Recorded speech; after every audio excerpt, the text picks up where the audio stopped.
大家好，寒林水墨画707期又与您相见了，感谢您的收看，欢迎您对我关注、留言、点赞，寒林对您的支持在此表示衷心的感谢。今天的创意是靠岸的小船。拙朴有拙朴的味道，有点大智若愚的感觉，比那鲜亮光滑更具有耐人寻味的表现。拙的表现带有低调、亲和、自嘲的味道，容易被人接受，就像相声一样，讲的都是生活中的小事，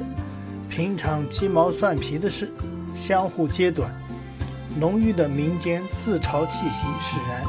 好笑可笑的都是我们自己。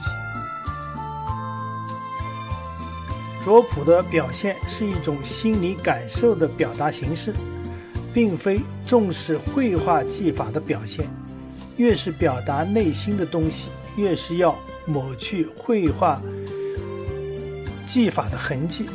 让人直接感受到心与心的碰撞与交汇，才有一点通的灵性。丰子恺的画，从绘画技术角度看，根本就没有绘画技法可言，但是你会被第一眼就给它吸引，就是那带点原始、拙朴的简单的表现，有着某种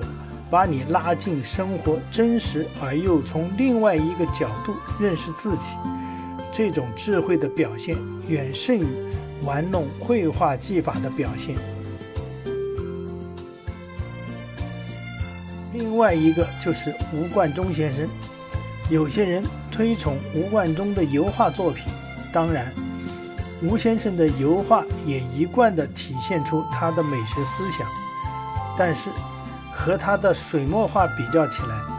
在绘画技法体现上，他的油画技法在作品之中有更多的表现，而在他的水墨画中，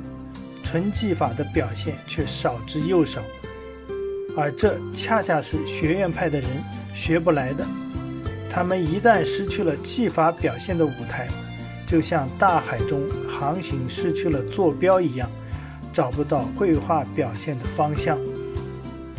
从而只是画自画像、写生等。这些绘画意识都是学院派里训练习惯所形成的，生活的感受却无从谈起。好，今天就到这，感谢您的收看，希望继续得到您的支持，我们下期再相见。